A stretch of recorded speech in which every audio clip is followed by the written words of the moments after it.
Ito ang nakakatakot ngayon, mga kababayan ko, dahil nag-testing na naman ang isang gunggong na ito ng North Korea ng kaniyang intercontinental ballistic missile daw na kayang makarating ng Amerika. Nako, baka babalik din yan sa Korea, yan sa North Korea. Pero ang nakakabahala nito, kaya galit na galit ang Prime Minister ng Japan na si Fumio dahil dumaan sa ibabaw ng airspace ng Japan ang ICBM na yan at pumutok, sumabog doon mismo malapit sa Hokkaido Island, which is malapit na sa teritoryo ng Japan. Kaya ito'y isang matinding provocation. Ginagalit niya ang Japan ni Kim Jong. Ano kaya ang kanyang makukuha diyan kapag magipag-gira siya sa Japan? Talo naman siya. Kaya dito scramble kaagad ang tatlong partner na ito, Biden, Fumio at South Korea.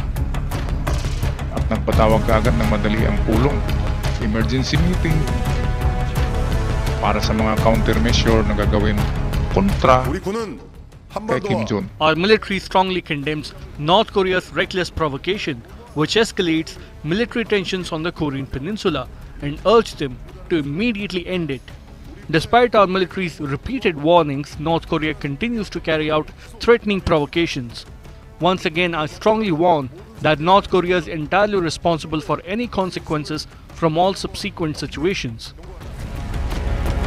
Dito ay talagang isang malaking pagkakamali ito ng North Korea kung gagawin nila yung pagpatama ng missile na yan sa Amerika, kasi hindi yan makakarating ng Amerika. Diyan lang yan sa karagatan, sa sabog na yan, sa mga interceptors ng Amerika na nilalagay sa South Korea. Ang South Korea ay merong base militar ang Amerika na naka-install na lahat ng mga missiles, ICBM, interceptors at kung ano-ano pa na pandigma. Kaya isang missile ang lilipad ni Kim Jong papuntang Amerika ay tapos na siya dahil nandyan lang sa katabi niya ang installation ng US ng lahat ng armaments. Kaya malaking pagkakamali. Mongoloid kasi ito, hindi nag-iisip, hindi katulad ng China na ginagamit ang utak. Okay, tingnan natin muli.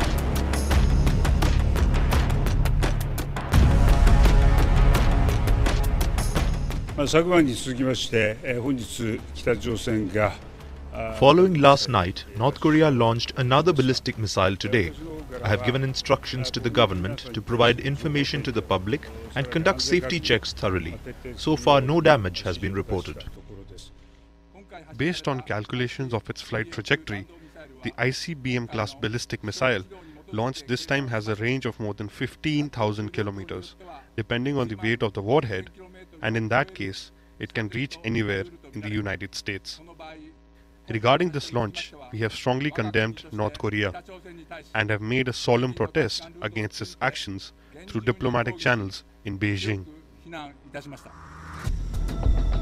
At ito, pangalawang pagkakataon, nagpapalipad na naman uli si Kim Jong, December 17, kahapon lang yan, ang isa pang short ICBM. Ayan o. At papalakpak-palakpak pang mga yan. Hindi nakakatuwa. Testing ng testing. Ngayong magandang test dyan, ngayong New Year, kasi New Year, kailangan natin ng pangpasabog. Pero doon niya i-test sa kanyang lupain para doon yan sasabog. Ano kaya ang nakain ng taong ito? Bakit niya gagawin yan? Wala siyang makukuha dyan at siguradong talo siya sa South Korea, Japan at Amerika. Kaya kung ako sa kanya, ako sa iyo Kim Jong-un, tigilan mo na yan at baka babalik sa iyo yan. Until our next video, please subscribe if you like video like this. Thank you.